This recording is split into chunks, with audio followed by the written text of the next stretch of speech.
ጤና ይስጥልኝ የተወደዳችሁና የተከበራችሁ የሐቅና ሳቅ ሚዲያ ተከታታዮች፣ ሰላምታችን በያላችሁበት ይድረስ። አዳዲስና ወቅታዊ መረጃዎችን የያዘው ወሳኝ መረጃ አሁን ጀመረ። አብራችሁን እንድትቆዩ እየጋበዝኩ ርዕሶቹን አስቀድማለሁ። የኢትዮጵያና የሲንጋፖርን አጋርነት ያጠናክራል የተባለው የሲንጋፖር ጠቅላይ ሚኒስትር ሎረንስ ሆንግ ይፋዊ የሥራ ጉብኝት እየተካሄደ ይገኛል።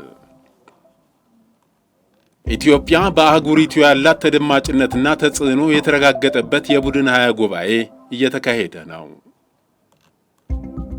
በኬንያና ኢትዮጵያ አዋሳኝ አካባቢ በሥራ ላይ የነበረ የሚሊሻ ኃላፊ ማንነታቸው ባልታወቀ ታጣቂዎች ተገደለ።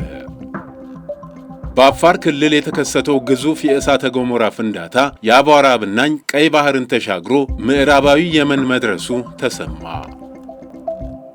የጥገና ሥራ ለማከናወን የሚቋረጥ የኃይል አቅርቦት በአዲስ አበባ እንደሚኖር ባለሥልጣኑ አስታወቀ። እስራኤል በቤይሩት ላይ የአየር ጥቃት ፈጸመች። የኢትዮጵያና የሲንጋፖርን አጋርነት ያጠናክራል የተባለው የሲንጋፖር ጠቅላይ ሚኒስትር ሎረንስ ሆንግ ይፋዊ የሥራ ጉብኝት እየተካሄደ ይገኛል። ጠቅላይ ሚኒስትሩ ትናንት ማታ በኢትዮጵያ ለሚያደርጉት ይፋዊ ጉብኝት አዲስ አበባ ሲገቡ የኢፌዴሪ ጠቅላይ ሚኒስትር ዶክተር አብይ አህመድ በቦሌ ዓለም አቀፍ አውሮፕላን ማረፊያ ተገኝተው ተቀብለዋቸዋል። ጉብኝቱ የሁለቱን አገራት አጋርነት ለማጠናከር ወሳኝ እርምጃ ነው ያሉት ጠቅላይ ሚኒስትሩ ተጨማሪ አዳዲስ የትብብር ዕድሎችን ለመዳሰስም ትልቅ ፋይዳ ይኖረዋል ብለዋል። ከዓመት በፊት ጠቅላይ ሚኒስትር ዶክተር አብይ አህመድ ወደ ሲንጋፖር በማቅናት ይፋዊ የሥራ ጉብኝት አድርገዋል። በሲንጋፖር ቆይታቸው ውጤታማ ነው የተባለ የኢኮኖሚ ዲፕሎማሲ ማከናወናቸው ተገልጾ ነበር። ኢትዮጵያ ለውጭ ባለሀብቶች እየከፈተች ያለውን አዳዲስ የኢንቨስትመንትና የገበያ ዕድሎች የማስተዋወቅ ሥራም ተሰርቶ ነበር። ሲንጋፖር እጅግ በጣም ዝቅተኛ ከተባለ የእድገት ደረጃ ተነስታ አስደናቂ የኢኮኖሚ እድገት ያስመዘገበችና ከዓለማችን የበለጸጉ ሀገራት ተርታ ተሰልፋ ትገኛለች። ኢትዮጵያ በአህጉሪቱ ያላት ተደማጭነትና ተጽዕኖ የተረጋገጠበት የቡድን 20 ጉባኤ እየተካሄደ ነው።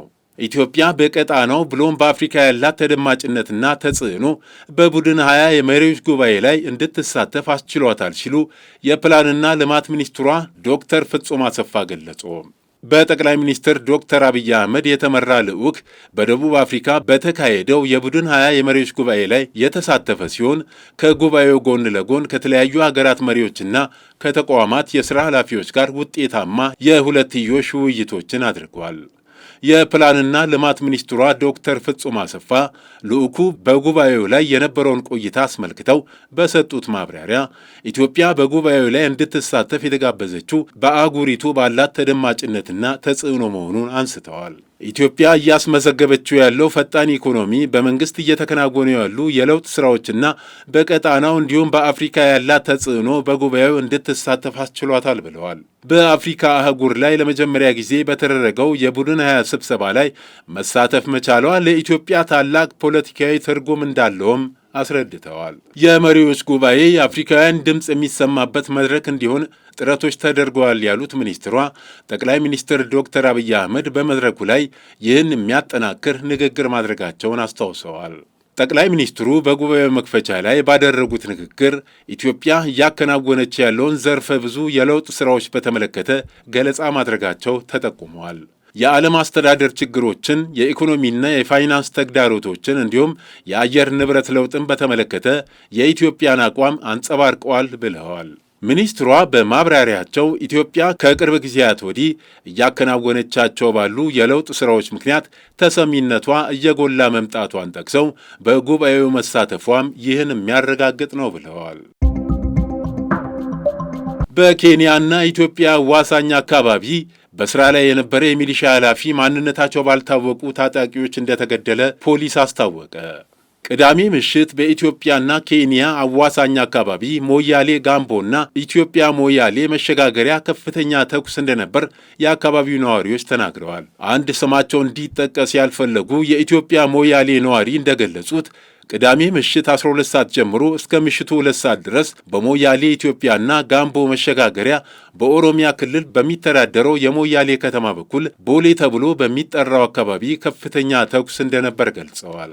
ቦታው በቅርብ ርቀት ላይ ስለነበር በጣም ደንግጠን ነበር ያለን ሌላው የሞያሌ ነዋሪ የተኩስ ምልልስ እንደነበረ ያስታውቅ ነበር ሲሉ ገልጸዋል። ተኩሱ ጋብ ሲል ከኢትዮጵያ በኩል አንድ ሰው መገደሉንና አንድ ሰው ታግቶ መወሰዱን ሰምተናል ሲሉም ገልጸዋል። በኢትዮጵያ በኩል በኦሮሚያ ክልል መስተዳድር ስር በሚገኘው የሞያሌ ከተማ አስተዳደር የፖሊስ አዛዥ ኮማንደር ትግሬ ዋቅጅራ በአካባቢው በተከፈተ ድንገተኛ ተኩስ በስራ ላይ የነበረ የሚሊሻ ኃላፊ መገደሉን ገልጸዋል።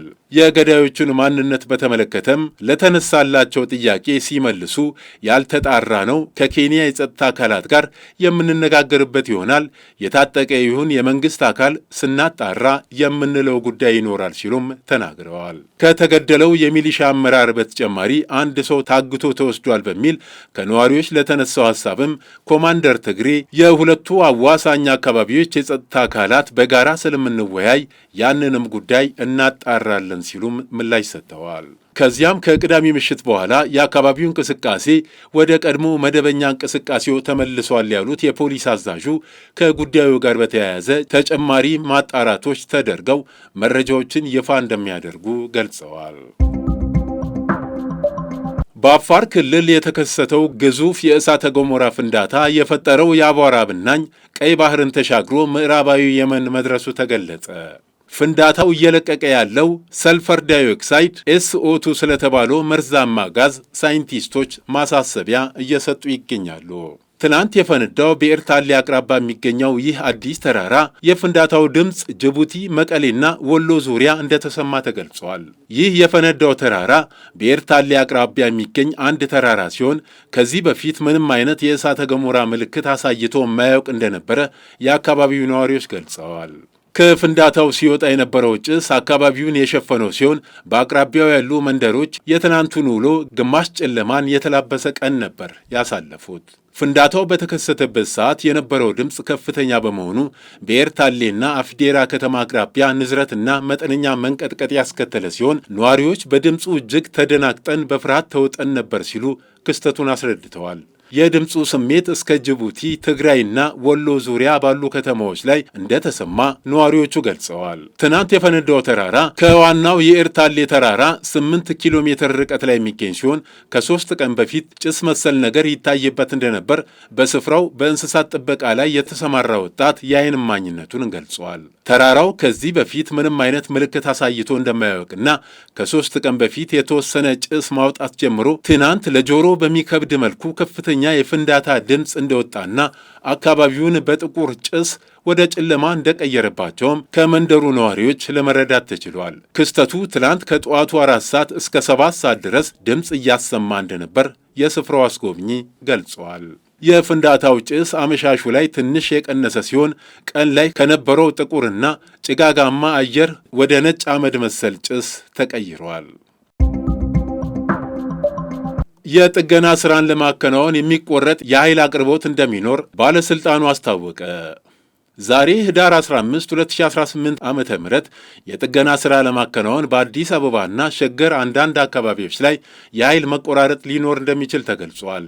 ከጠዋቱ 2 ሰዓት ተኩል እስከ 8 ሰዓት ተኩል በመርካቶ አብነት ሆቴል፣ ሞላ ማሩ፣ ተክለ ሃይማኖት ፔፕሲ ፋብሪካ፣ ሰባተኛ በከፊል አማኑኤል ሆስፒታል፣ ሻውል ደማ ትምህርት ቤት፣ በመሳለሚያ ከአማኑኤል ቤተ ክርስቲያን እስከ ኮካ፣ ከ2 ሰዓት ተኩል እስከ 10 ሰዓት በሰበታ ከተማ አቀበና ውሃ ማምረቻ፣ ዲማ ሆስፒታል፣ አኔ ዲማ፣ ወጣ ብቻ፣ ጉዱ፣ ሙሎ፣ ከሚሴ፣ ድሬ፣ ከአስፋልት በላይ ገፈርሳ ውሃ ግድብና አካባቢው፣ ሲሊ፣ ከረላ፣ መናገሻ፣ ከሰብ ስቴሽን፣ ባቡር ሐዲድ፣ ሲዳሞ አዋሽ፣ ገንደ ቆሬ፣ ገላን መኖሪያ ቤቶች፣ ገመዳ ማህበር፣ በላይነ ክንዴ በስተቀኝ ያሉ ኢንዱስትሪዎች በሙሉ፣ ካፍ ማደያ አካባቢ፣ ብርጭቆ፣ አስኮ 40/60 ኮንዶሚኒየም፣ ዓለም ባንክ ከጠዋቱ 3 ሰዓት እስከ 9 ሰዓት ተኩል በሰሜን ማዘጋጃ፣ ሸገር መናፈሻ፣ መስቀሉ ስጋ ቤት፣ ዳዊት ፋርማሲ፣ እንቁላል ፋብሪካ አካባቢ፣ አባዲና ሩፋኤል ቤተ ክርስቲያን አካባቢና አካባቢው ላይ የኃይል አቅርቦት ይቋረጣል ተብሏል። ስለሆነም በተጠቀሱ አካባቢዎች የምትገኙ ክቡራን ደንበኞቻችን የጥገና ስራው ተከናውኖ የኃይል አቅርቦቱ እስኪመለስ ድረስ በትዕግስት እንድትጠባበቁ ሲል ባለስልጣኑ ለደንበኞቹ ገልጿል።